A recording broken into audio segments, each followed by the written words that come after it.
बात करेंगे महाराष्ट्र की, जहां महायुति सरकार के गठन और सीएम पद पर सस्पेंस बना हुआ है। नतीजे के 7 दिन बाद भी सीएम पर फैसला अभी तक नहीं लिया गया। आज एकनाथ शिंदे बड़ा फैसला ले सकते हैं। शिवसेना नेता संजय शिरसाट ने बड़ा दावा किया है कि आज शाम एकनाथ शिंदे बड़ा फैसला लेंगे। तो देखिए, कल एकनाथ शिंदे विधायकों के साथ बैठक करेंगे। फिलहाल नाराज एकनाथ शिंदे पैतृक गांव सतारा में है। कहा जाता है कि जब भी गांव से लौटते हैं एकनाथ शिंदे तो कोई बड़ा फैसला लेते हैं और किसी भी फैसले को लेने से पहले अपने गांव पहुंचते हैं। अब ऐसे में पैतृक गांव सतारा पहुंचे एकनाथ शिंदे तो अटकलें तेज हो गई कि एकनाथ शिंदे गांव से लौटने के बाद कोई फैसला ले सकते हैं। कल मुंबई में महायुति के नेताओं की बैठक होगी। मैं आज आप सबको कहता हूं कि भारतीय जनता पार्टी के वरिष्ठ नेता जो निर्णय लेंगे मुख्यमंत्री पद के बारे में, जो उनका कैंडिडेट होगा, उसको हमारा शिवसेना का पूरी तरह समर्थन है, पूरी तरह हमारा पाटिंबा उनको है। ये आपको बताने के लिए मैंने आज सबको बुलाया है।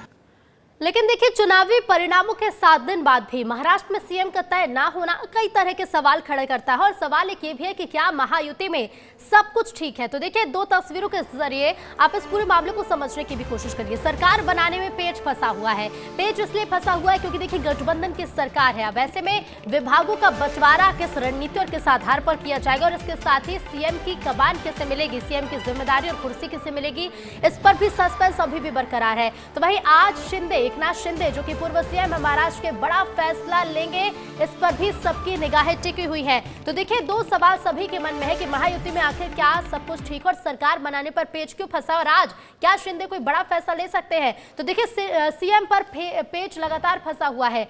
23 नवंबर से शुरुआत होती है क्योंकि 23 नवंबर को चुनाव के नतीजे घोषित किए गए।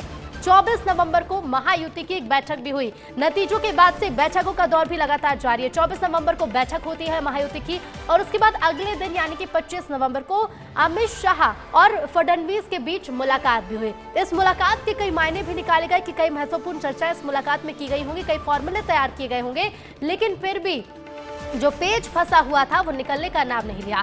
अगले दिन यानी कि 26 नवंबर को क्या हुआ, एकनाथ शिंदे ने इस्तीफा दे दिया। उसके बाद 27 नवंबर को शिंदे ने बीजेपी को समर्थन दिया। समर्थन से समझिए क्योंकि महाराष्ट्र में देखिए गठबंधन से सरकार बनने जा रही है और ऐसे में अगले दिन यानी कि 28 नवंबर को दिल्ली में महायुति का मंथन हुआ। एक एक कर महायुति गठबंधन के जितने भी दल हैं, तमाम बीजेपी के बड़े नेता हो चाहे शिंदे गुट के नेता हो, ऐसे में सभी नेता पहुंचे अमित शाह के साथ बैठक की। दिल्ली में करीब 2.5 घंटे तक देर रात मंथन किया गया और 29 नवंबर को महायुति की एक बैठक महाराष्ट्र में होने वाली थी। कहा जा रहा था कि दिल्ली के बाद मुंबई में होने वाली बैठक के बाद फैसला ले लिया जाएगा कि महाराष्ट्र में सीएम की कुर्सी किसे मिलेगी, लेकिन महायुति की होने वाली बैठक भी टल गई। अब 29 नवंबर को शिंदे नाराज होकर सतारा चले गए। कहा जाता है कि जब भी एकनाथ शिंदे सतारा जाते उसके बाद कोई बड़ा फैसला लिया जाता है और हर फैसले से पहले सतारा पहुंचते हैं। अब आज 30 नवंबर को शिंदे बड़ा फैसला ले सकते हैं। फैसला क्या होगा इस पर सबकी नजर और क्या इस फैसले के बाद जो पेच फंसा हुआ है सीएम पर सस्पेंस का वो निकल जाएगा, इस पर भी सबकी नजर। सीधे रुक करेंगे, संवाददाता राकेश चौधरी हमारे साथ जुड़ गए हैं। राकेश, 23 नवंबर को चुनावी परिणाम घोषित किए जाते हैं, गठबंधन की सरकार बनती है, लेकिन अभी तक ना तो सीएम फेस तय हुआ है, ना ही विभागों का बंटवारा किस तरह होगा ये सामने आया है। राकेश, देखिए ऋतु, राजनीति में महत्वाकांक्षाएं जो होती है हर दल के लिए है और शिंदे गुट हो या अजीत पवार गुट हो या बीजेपी, सभी चाहते हैं कि राज्य के जो महत्वपूर्ण पद है वो उनके पाले में रहे। बीजेपी की ओर से पहले ही कहा गया है कि हम 21 मंत्रालय अपने पास रखेंगे सीएम समेत। आप लोगों में 20 मंत्रालय का बंटवारा होगा, लेकिन एकनाथ शिंदे के मन में कहीं ना कहीं ये है कि अगर सीएम पद मुझे नहीं मिला तो कम से कम महायुति के संयोजक पद पे मुझे आसीन किया जाए। डिप्टी सीएम के साथ साथ जो अहम मंत्रालय है, गृह मंत्रालय है, वित्त मंत्रालय है, ये हमारी पार्टी को मिले।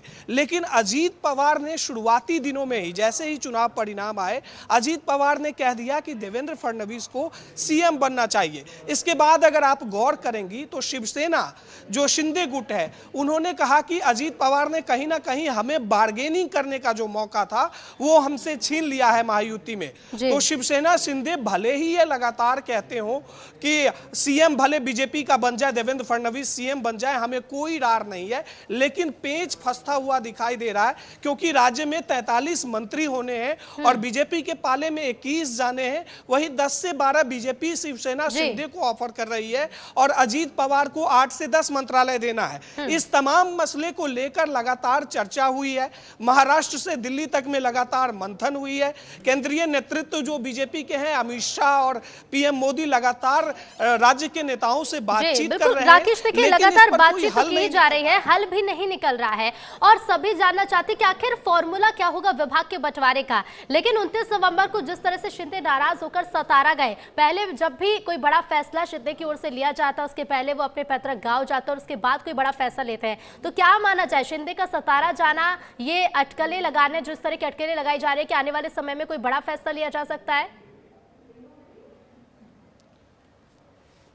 देखिए ऋतु, राजनीति में कवायद की भी एक अहम जगह होती है। कवायद तो यही हो रही है कि शिंदे सतारा पहुंचे अपने पैतृक आवास पर तो वो नाराज हैं, लेकिन एक चीज देखने वाली बात यह है कि शुक्रवार को महायुति के नेताओं की बैठक होनी थी, लेकिन अचानक उसे रद्द कर दिया गया। इसके बाद शिंदे अपने पैतृक आवास पर चले गए, पैतृक गांव पहुंच गए। अब कल एक बार फिर से महायुति के नेताओं की बैठक होने वाली है। इसमें अंतिम मोहर लगेगा कि क्या फैसला बना है, किस पार्टी के पाले में कितने मंत्रालय जाएंगे। बीजेपी के पाले में अगर सीएम जाएगा तो कौन कौन से मंत्रालय उनके पाले में होंगे। लेकिन सारा मसला यह है कि महाराष्ट्र में जो अहम मंत्रालय हैं, जैसे पीडब्ल्यूडी है, गृह मंत्रालय है, वित्त विभाग है, ऐसे ऐसे मंत्रालय के लिए खास तौर पर महाराष्ट्र में अभी पेच फंसा हुआ है। देखिए दिल्ली में भी मंथन जारी है। पीएम मोदी और अमित शाह की नजर महाराष्ट्र पर है ही, और देखिए 1 से 2 दिन के भीतर ये कोई फॉर्मूला तय हो जाएगा। बिल्कुल राकेश, देखिए दिल्ली से लेकर मुंबई तक सभी की नजरें हैं और नजरें इसी फैसले पर हैं कि आखिर महाराष्ट्र में सरकार बनाने का फॉर्मूला क्या होगा और सीएम